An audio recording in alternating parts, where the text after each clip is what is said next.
Good afternoon, and welcome to my show, Re's Being Refined by the Fires. I'm REnecia Bihms-Cullier, and today I have two of my very special friends, my friend Theresa and her husband, our new pastor, Aaron DeGruy, from our church, Boynton, Gretna, in Louisiana. Welcome, you guys. Hi, REnecia. How are you? Fine.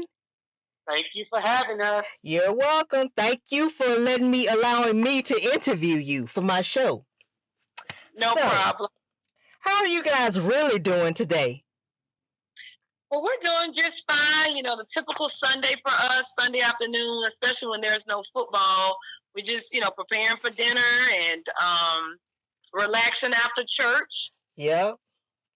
Getting our minds right for the week.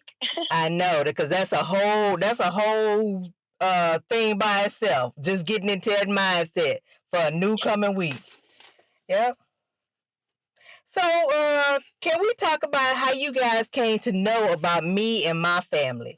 Because I know you guys actually met our daughter, Zon, first, as Alex's sister, Karen, was bringing her to church at Franklin Avenue with her. So can you tell me a little about that? I love hearing the different stories of how people came to know about me and my story, because I never get tired of hearing everybody's input, because everybody's story is different.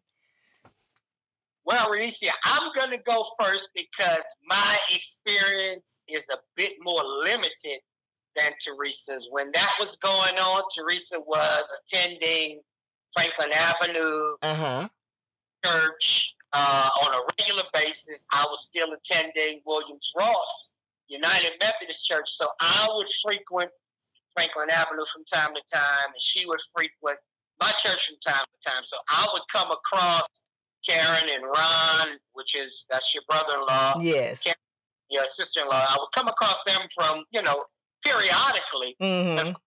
Who I was, and they knew I was in the ministry. But that weekly interaction or that regular interaction, Theresa experienced that more than I did. Yeah.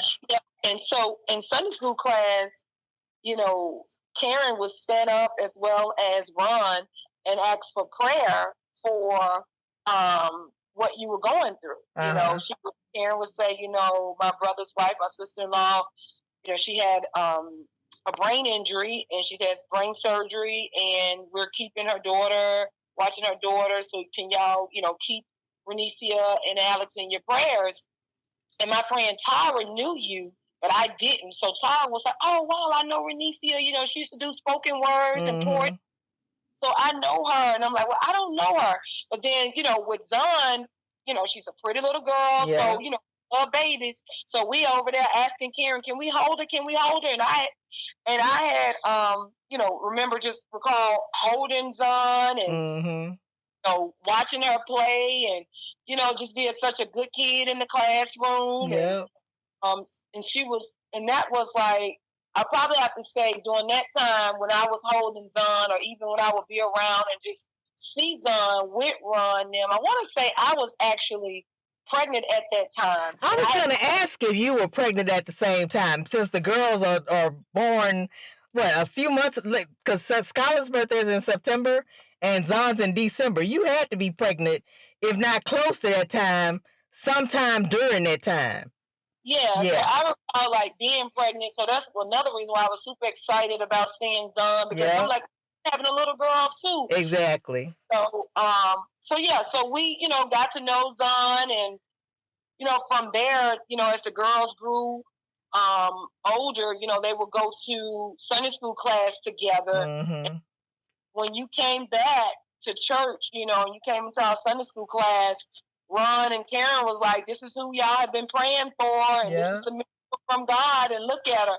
And so from then, with our girls connecting, I just recall you and I, having a conversation, and from there, a friendship developed with you, Mary, and myself, because our girls are all around the same age and attending Sunday school classes together. Mm-hmm.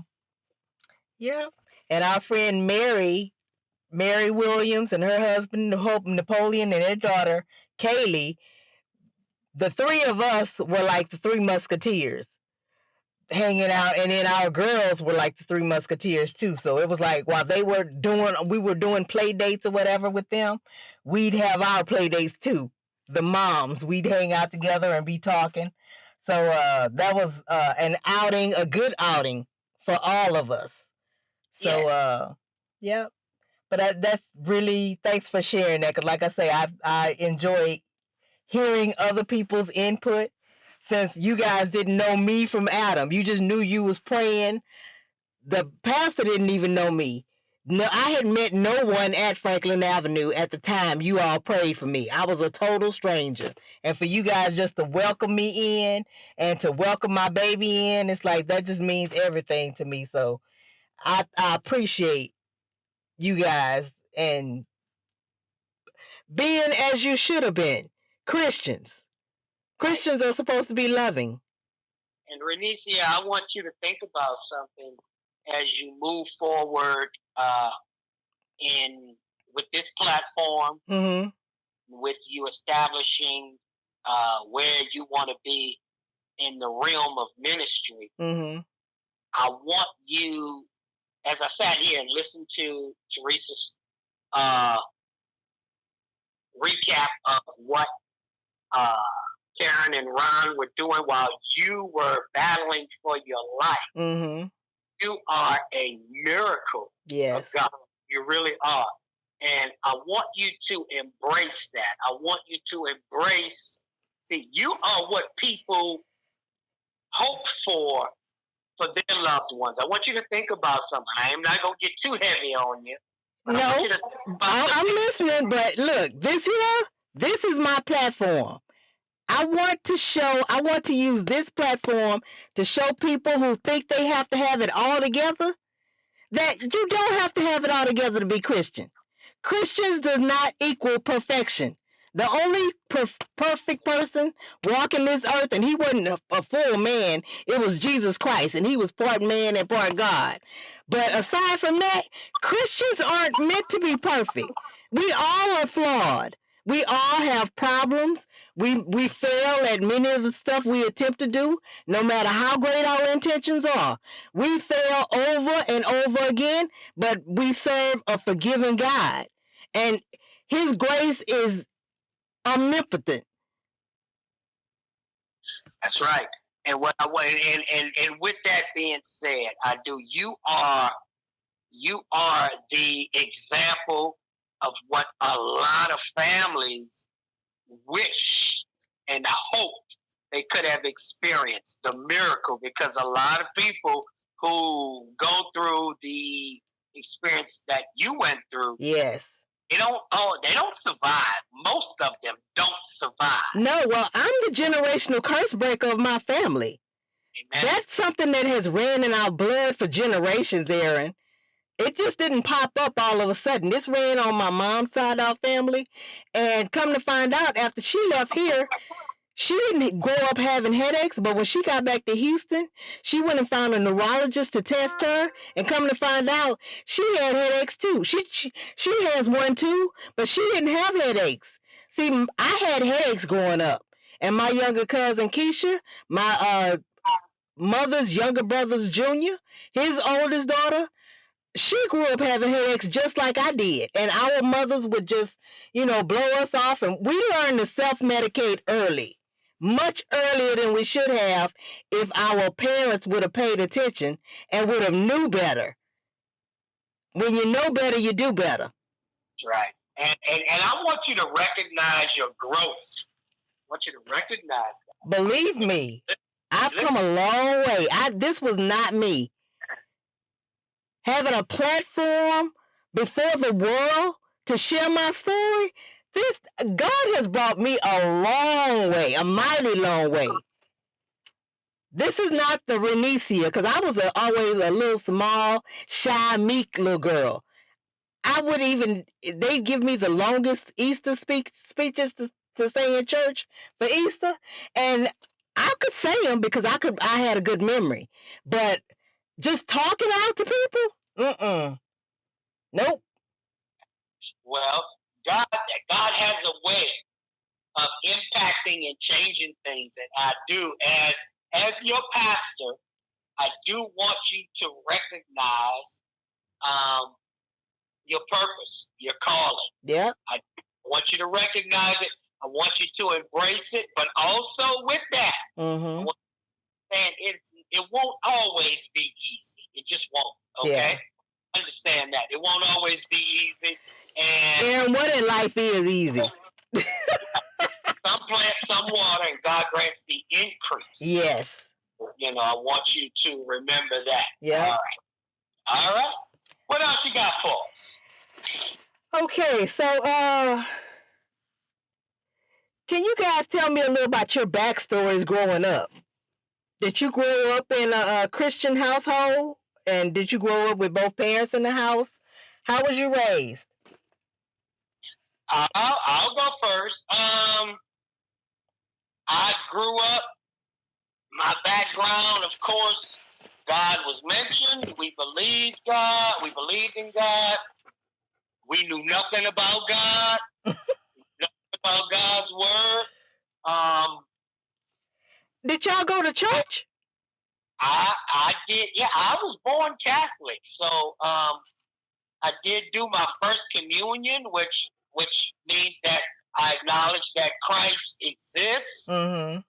And that, of course, there was always the notion of Christ a lot like the world today. People will acknowledge that he's there, but most people don't really have an intimate relationship with him. I did grow up. Well, my mom and dad, they were married. They divorced when I was they did not divorce. They separated. They separated when I was 4 years old, okay. And my mom was pregnant with my sister Tiffany. Wow. And then you can imagine that it could get chaotic. Yep. Being separated, parents growing up and whatnot. Mm-hmm. I'll say this. I'm going to say this. Believe it or not, the best thing that ever happened to me, and my wife will tell you, I always say this, the best thing ever happened to me is that my mom did leave my dad, because therefore his daily influence was not able to influence me on a daily basis. So he was Catholic? Who? Your dad? Both. No, both of my parents were Catholic. Oh, okay. Everybody on either side of my family is Catholic. Thank you. Okay. Yes. Mm-hmm. Wow. Mm-hmm. So did she change religions when she left your dad? My mom did not. No, indeed. My mom is Catholic until this day. Okay. My dad did not. He ended up not doing religion at all. Oh. But my mom is Catholic until this day. Okay. Now, she's out of who I am. Okay. And she trusts her child. She trusts her child to be informed. Mm-hmm. Good decision. So when I tell her what I tell her, she believes it. She trusts it. She knows that I'm in good hands. Mm-hmm. Oh, so she acknowledges who I am, what I am, and she's extremely proud of it. But my mom is Catholic, as of this very second that I'm speaking to you. Okay. Wow. And you mentioned a younger sister, so is it just you and the younger sister? You have any oldest? Here we go. I have an older brother, okay. My only brother in the world.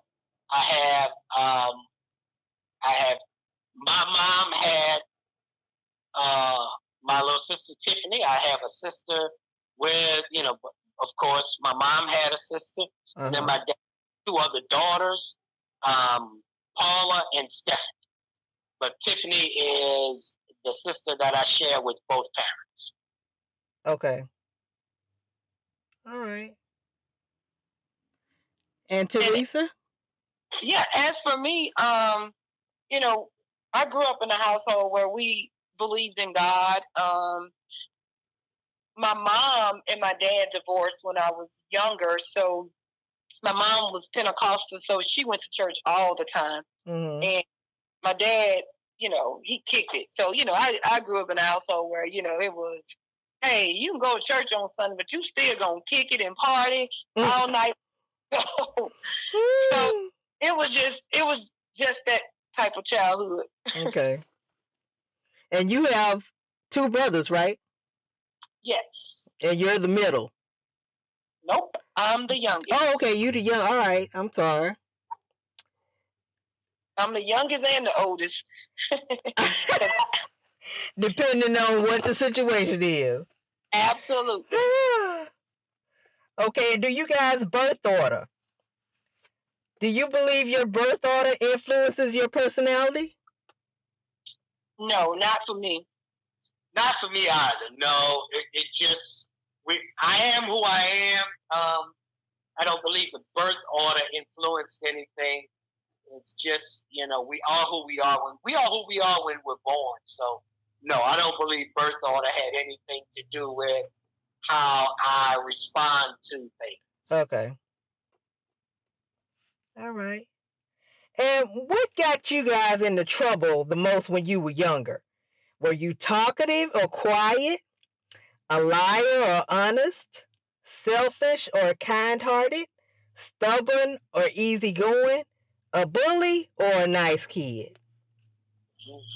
Depending on what day it was, I was a bit all of that. I was a little bit all of that for me. I could be stubborn. I could be a bully. If depending on if you messing with my friends, I'm gonna bully you, so you won't bully them. And but for the most part, though, I was a good kid overall. If you ask my parents, and if you ask my teachers, they would. Oh yeah, Theresa was a good student. Okay. But I was a good kid, but no, I wasn't perfect. I when you talk about lying, yeah, I ate the cookies. Yeah. But that wasn't me. I didn't eat those cookies, but I ate the cookies. Look, with crumbs on your mouth. No, I haven't eaten any cookies, Mama. Big eyes, got crumbs all on your face. Exactly. What cookies you talking about? No, I haven't seen those. Exactly. But yeah, just depending on the day and the situation, I was a little bit of all of that, which I think, for the most part, everybody is. Yeah, some children are. Yeah. And you, Aaron? And he just stepped away. Okay. To make sure he turned the stove off. Now he's back. So where were you? I got your shoe. She said, "What? Tell her about your How were you? What got you in trouble the most when you were younger? Were you talkative or quiet, a liar or honest, selfish or kind-hearted, stubborn or easygoing, a bully or a nice kid?" All 8 of them. So both of y'all say all. I lie with the best of them. Brutally honest.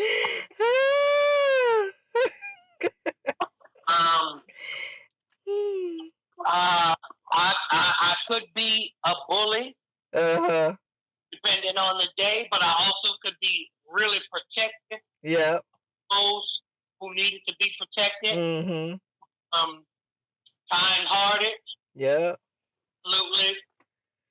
Cold-hearted to those who were mean themselves. I was cold-hearted to the cold-hearted. Mm-hmm. I was kind-hearted to the kind-hearted. Yeah.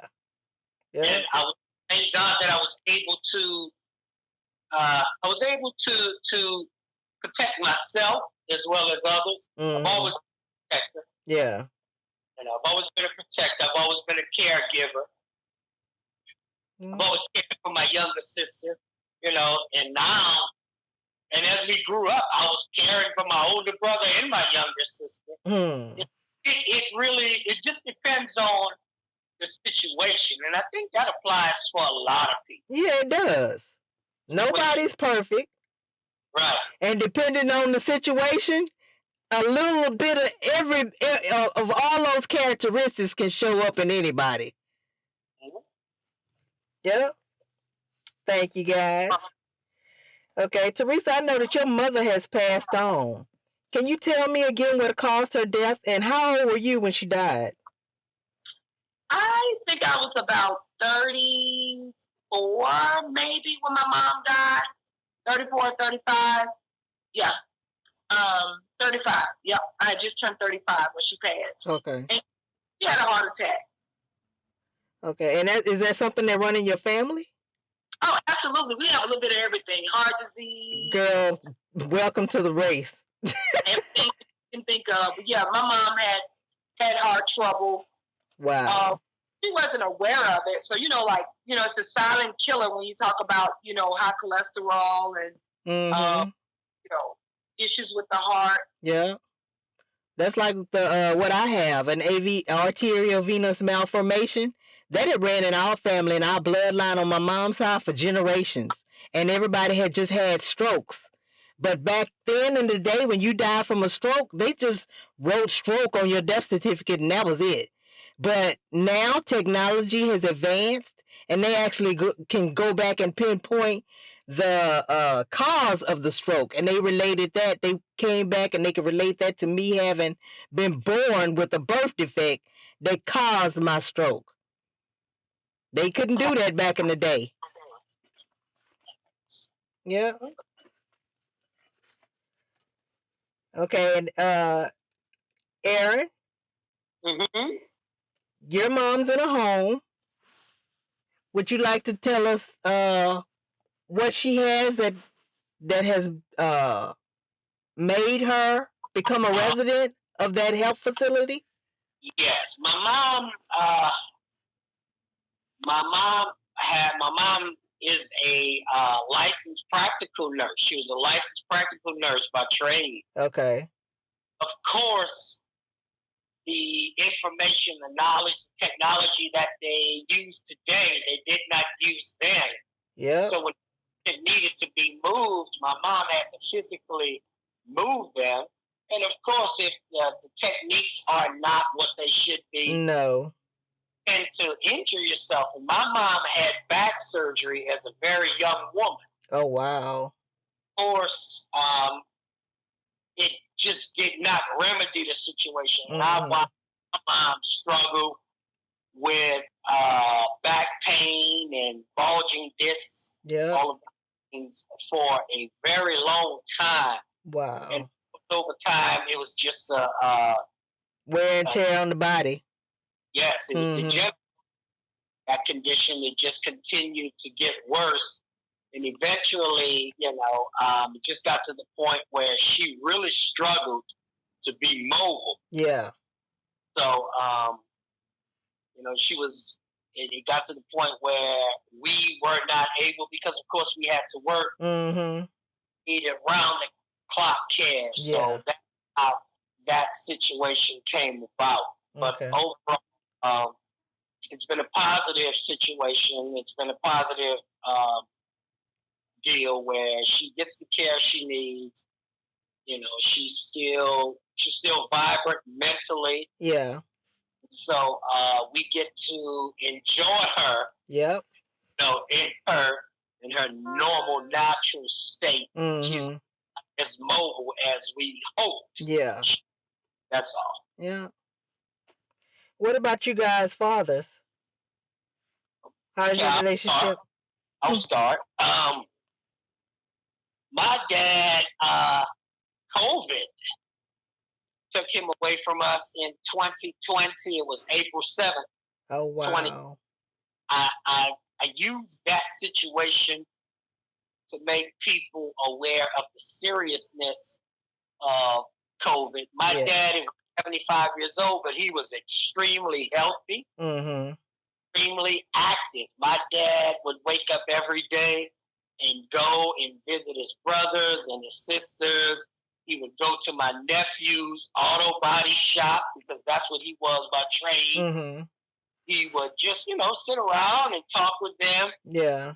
And consult and give advice if needed. Do it, and it was a Thursday, whatever that Thursday was before April 7th. Nephew was renting from my dad, and my dad was coming to pick up the rent. So it was April, and he would always stop and talk to my nephew. And that particular Thursday, my nephew, he said, please leave the money in the mailbox. I'm not feeling well, and I don't want to, contaminate or have you contract. But I'm having. Yeah. And that was Thursday. By that Saturday, my dad was in the hospital. Let me backtrack those days. Huh? Day 7, 6, 5. By April 1st, my dad went to the hospital. Okay. And it was like a Saturday. And they were giving us updates, and it was that Mr. DeGruy would not keep his oxygen mask on. And later, that because my dad smoked all of those years, he had damage to his lungs. So when that cold oxygen hit his lungs, and he just ripped the mask off. And REnecia, I tell you, I keep pictures of my dad hooked up to the ventilators and all of the tubes running in and out to remind me of some things. And my dad went to the hospital that Saturday, and by it was late Tuesday night, we were getting, we were receiving information because, of course, we could not go and see him. Because everything was shut down. Only the affected people who needed medical care were allowed in the hospital. Absolutely. Yep. We were less than a month in. So by this time, I'm getting messages from his wife, and we're getting messages from the hospital that my dad had passed. And this was before midnight that Wednesday morning. So that was kind of the situation. No, not kind of. That was the situation with him. Whoa. And it was early on the pandemic. We're talking about less than a month when we all left our jobs and school and everything. It was March. And my dad was gone by April the 7th. So it was very, very early. Very quick. Yes. And one of the things is we were not able to funeralize him. My dad is one of 13 children. And he 9 siblings who are still alive, and they were crushed. Wow. Because they weren't able to come to the funeral. Right. They couldn't have closure with the brother. So that, man, it's something to behold. So that's the deal with my dad. Yeah. He's on, and it's amazing and still something to behold, that pandemic, something that happens once every 100 years. And it took him away from here. So that's the situation with my dad. I will turn it over to Theresa. My condolences. I didn't know that. But yeah, a lot of people were affected during COVID, and I remember the only a certain number of people could attend the funeral ceremonies, and that was heartbreaking because we had a close friend of ours who's lost his dad, and we couldn't attend the funeral. Only close family members. Absolutely. So, yep. And Theresa, your dad? Oh, my dad, I talk to him every night. We have a standard appointment phone call, and he's active and very visible in my life and in my. So yeah, he's around, and just being dad and being granddad and being a son, because my grandmother is still living, which is his mom, who's be 91 this year. Wow. And he's still a brother because his sister is living, and he's an uncle, he's a cousin, so he's still, around being dad. Dad and other titles. Yep. That's wonderful that he's still in the land of the living.